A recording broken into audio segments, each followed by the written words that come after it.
Saya tanya sebentar dulu gini, supaya logika kita jalan. Kita sekarang hidup di mana? Di dunia. Nanti meninggal tidak? Kita tinggalkan nggak ini? Karena itu diumumkannya meninggal dunia, kan ya? Telah meninggal dunia. Pertanyaan saya, kalau meninggal dunia, meninggalkan dunia, perginya kemana? Perginya kemana? Tahu dari mana? Pernah ke situ? Kan baru informasi yang kita dapatkan kan? Kemudian kita mengantarkan kan? Beruntung bersyukurnya kita dalam Islam tuh komplit semua. Anda nggak akan pernah temukan di dalam Islam kecuali petunjuk yang menjelaskan semua aktivitas kita dengan detail. Nggak ada satupun kegiatan kecuali petunjuknya ada di Quran dengan hadis. Bangun tidur ada petunjuknya, makan ada petunjuknya, berpakaian ada petunjuknya. Sampai kita pindah alam pun cara pindahnya, bagaimana sakaratul mautnya, yang tenang bagaimana, yang gelisah bagaimana, sampai pindah ke alam berikutnya ada keterangannya. Sekarang kita di sini dunia. Pindah kemana nanti? Ke waiting room. Namanya kubur, sifatnya barzakh. Afala ya'lamu idza bu'thira ma fil qubur. Sifatnya disebut dengan barzakh. Dari sini nanti terakhir kemana? Ke akhirat. Ya, ada tak di ujungnya. Ingat, ada akhir, ada akhirat. Kalau ada tak di ujungnya, berarti itu ujung sesuatu yang tidak ada awalnya lagi setelah itu. Jadi kalau kita berada di satu tempat, ini ujung yang gak ada awalnya lagi setelah itu, maka disebut dengan akhirat namanya. Jelas sampai sini? Baik. Jadi kalau sudah nyampe sini, kalau di sini kita bahagia, bahagia selamanya, karena nggak ada lagi setelah itu alam. Tapi kalau di situ fakir, fakir selamanya. Waiting room, pemisah antara dunia dengan akhirat, disebut dengan kubur atau sifatnya disebut dengan barzakh. Sekarang apa yang mau saya sampaikan? Pelan-pelan. Kita sekarang ada di dunia, tepatnya di Al-Irsyad, kan? Di Masjid Al-Irsyad, di wilayah apa namanya ini? Ampel namanya. Baik. Yang dari Sidoarjo ada? Yang dari Malang ada? Ada. Yang dari luar Surabaya ada? Ada. Bahkan yang dari luar Indonesia ada? Ada. Boleh jadi yang terhubung banyak dari sini di Zoom, di YouTube, bukan hanya dari Indonesia. Mungkin dari Amerika, mungkin Saudi, mungkin Jepang dan sebagainya. Pertanyaan saya, semua masuk dunia atau tidak? Masuk. Perhatikan pelan-pelan, pelan-pelan. Anda dari Sidoarjo misalnya, datang ke Ampel ke sini. Kalau nggak ada bekal bisa datang nggak? Nggak bisa. Anda dari Ampel mau ke Jakarta, nggak ada bekal, bisa berangkat nggak? Tidak. Baik, toilet di Ampel dengan toilet di Kampung Rambutan sama nggak? Bayarnya sama nggak? Kalau dari Indonesia mau ke Malaysia, bekalnya sama nggak? Maaf. Uangnya bentuknya sama nggak? Beda. Kalau ke Amerika, sama nggak uangnya? Mata uangnya sama nggak? Antar dunia saja bekalnya sudah beda. Antar dunia. Sekarang Anda mau pindah, meninggalkan dunia, masa bekalnya sama? Paham nggak sampai sini? Kita mau sini pergi ke Malaysia, bawa rupiah dipakai transaksi, bisa nggak? Pergi ke Amerika, ke Kanada, ke Eropa, ke Swiss, bawa rupiah dipakai transaksi, bisa nggak? Tukar dulu ke mata uang setempat, baru digunakan. Artinya bekalnya udah beda. Anda mau ke Singapura pakai hukum Surabaya, bisa nggak? Nggak bisa. Sekarang Anda meninggalkan dunia, inter dunia saja, antar dunia bekalnya sudah beda. Hukumnya sudah tidak sama. Sekarang Anda melogikakan pindah keluar dunia, pengen sama bekalnya ya jelas beda. Paham sampai sini? Nah sekarang pertanyaannya, apa yang harus disiapkan dari dunia ini sehingga ketika kita pindah meninggalkan dunia, bekalnya mampu dibawa? Kan yakin kita akan pulang. Tuh wajahnya CM semua, calon meninggal. Sama dengan ini kan? Meninggal itu sudah pasti. Meninggalkan dunia itu pasti. Tapi yang belum pasti itu bekalnya siap nggak? Udah siapin atau belum? Anda mau ke sini aja, lihat flyer, ada taklim, ada tabligh akbar. Persiapan sudah 2 hari.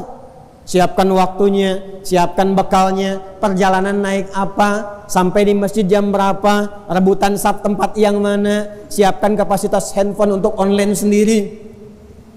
Ya. Sekarang kita ingin meninggalkan tempat yang jauh dari sini, bekalnya apa? Maka diinformasikanlah, berbahagialah kita sebagai muslim. Allah telah informasikan dalam Al-Quran ketika pindah kehidupan kita dari dunia mau pindah ke akhirat, maka bekal yang pertama kali menentukan adalah 1, imannya. Ini poinnya. Awas, hati-hati, pelan-pelan. Jadi nanti inti bekal untuk dibawa pulang menuju akhirat itu 1, yang pertama itu imannya. Ini yang paling pertama. Karena itu orang-orang yang pulang tidak membawa iman, dalam pandangan kita umat Islam, ketika dia pulang tidak membawa bekal iman, maka disebutkan oleh Quran dia pulang membawa kerugian. Quran surah ayat 103, Quran surah 103, perhatikan kalimatnya, wal 'asr innal insana lafi khusr.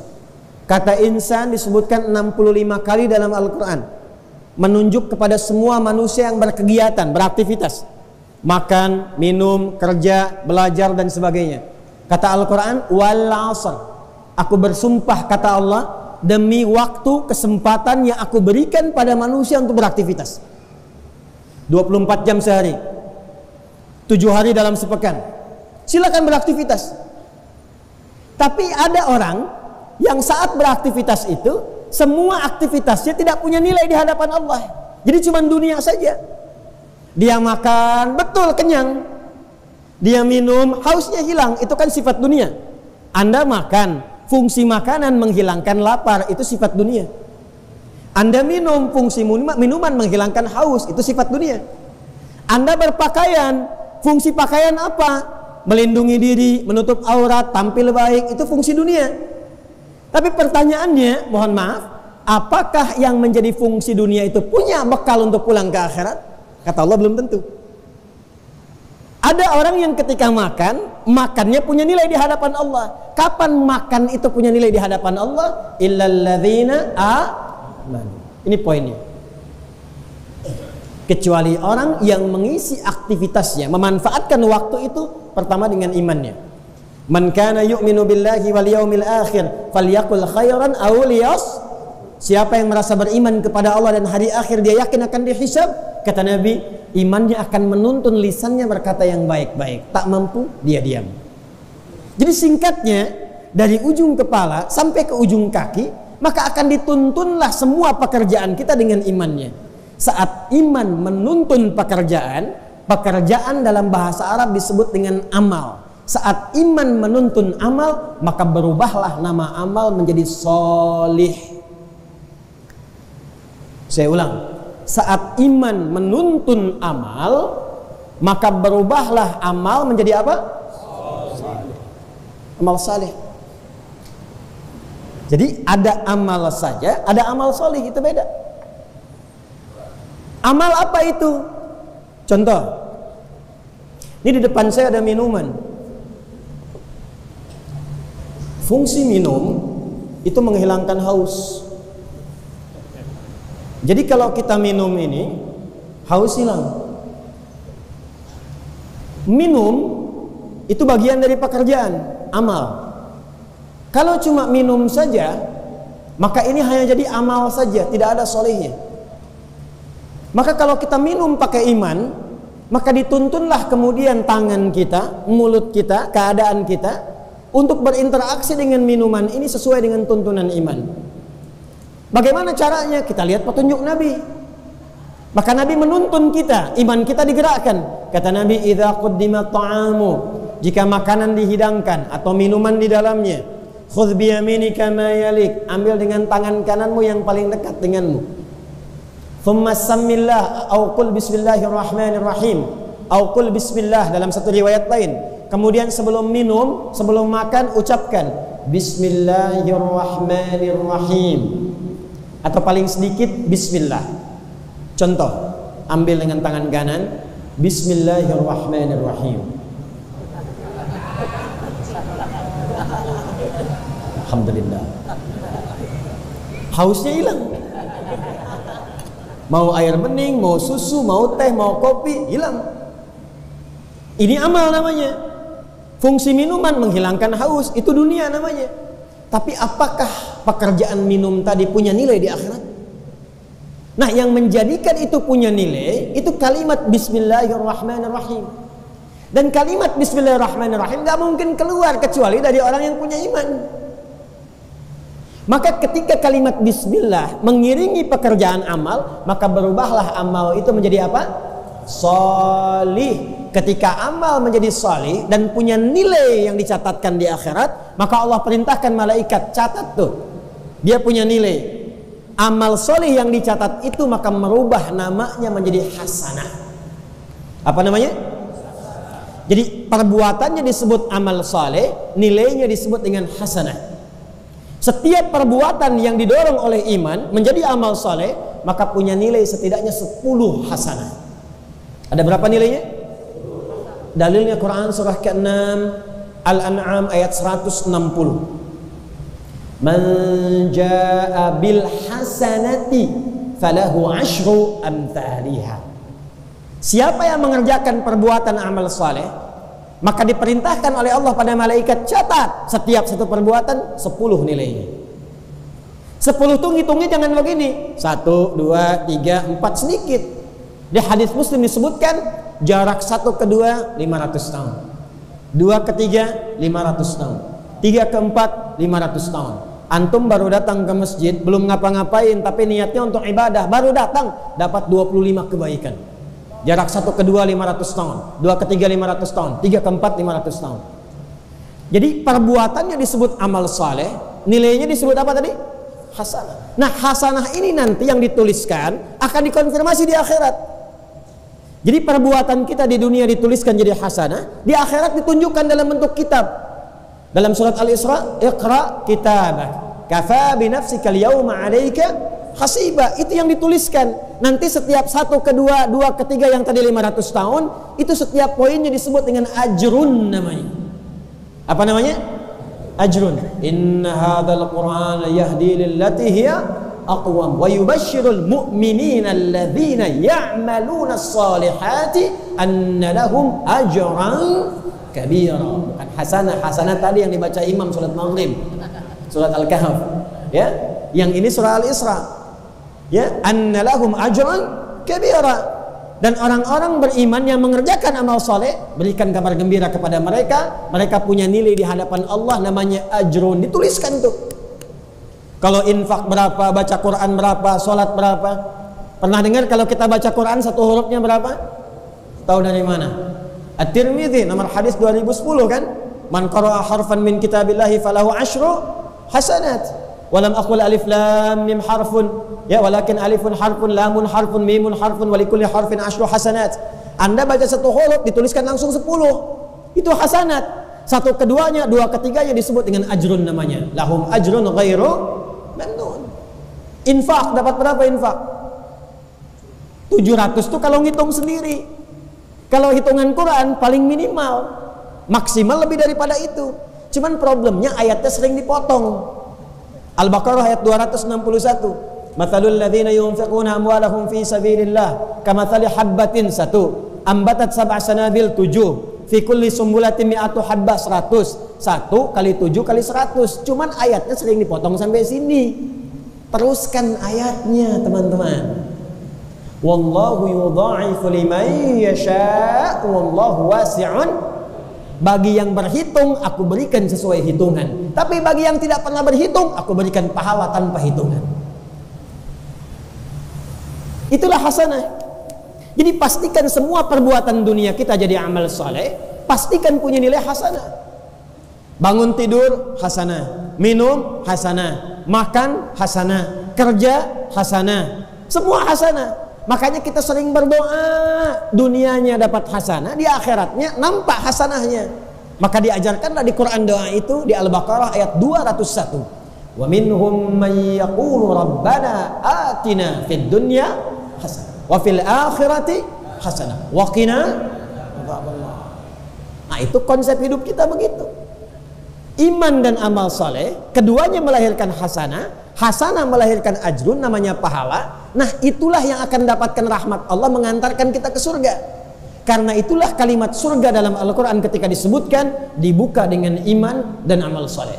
Al-Baqarah ayat 25, wa basyiril ladzina amanu wa amilus salihati anna lahum jannatin tajri min tahtihal. Di antara sekian banyak amal soleh, ada satu yang sangat istimewa. Sampai saking istimewanya, dia diberikan keistimewaan, privilege langsung oleh Allah untuk memberikan syafaat kepada 70 anggota keluarganya. Pelan-pelan ya. Di antara sekian amal soleh, dan konsep hidup kita itu kan amal soleh. Ini maaf ya, maaf sekali dengan kalimat ini. Sampai dengan malam ini, coba evaluasi, tinjau diri kita. Pekerjaannya sudah jadi amal soleh belum? Sudah jadi ibadah belum? Bisa lihat ada wajah-wajah mahasiswa.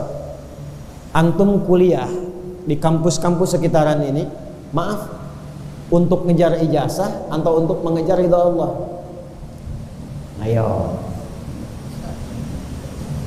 Antum lulus tuh pengen jadi sarjana atau pengen punya nilai di hadapan Allah? Ayo. Kok jadi bingung jawabnya? Antum orang tua nih, antum merawat anak tuh karena cinta atau karena Allah? Ayo tuh. Ibu yang di bawah tuh Bu, merawat anak itu karena cinta pada anak atau karena Allah? Karena beda nanti. Mama pengen mainan, dibelikan cinta. Kenapa dibelikan? Bu, karena cinta pada anak. Pengen pakaian, dibelikan. Kok dibelikan? Bu, karena cinta pada anak. Sayang anak, sayang anak. Pertanyaannya, apakah mainan yang diberikan itu mendekatkan dia kepada Allah? Apakah pakaian yang diberikan itu menjadikan dia diridhai oleh Allah? Jangan-jangan diberikan pakaian tapi auratnya terbuka. Diberikan mainan tapi jauh dari Allah. Katanya karena Allah, tapi disekolahkan di tempat yang tidak mengenal Allah. Sholat tidak mampu, baca Quran susah. Maka apa yang Anda lakukan dengan investasi Anda selama ini? Bekerja letih siang malam, harta banyak. Khawatirnya Anda meninggal bahkan tak mampu menyolatkan Anda. Ini pernah kejadian di satu tempat di Indonesia. Saya nggak mau sebutkan tempatnya di mana. Bapaknya meninggal, anaknya nyewa orang untuk menyolatkan. Karena tak mampu menyolatkan. Maka apa fungsi harta yang selama ini dikumpulkan? Apa fungsi kemewahan yang selama ini dihadirkan kalau di ujung hayat tak mampu memberikan kebahagiaan sampai ke akhirat?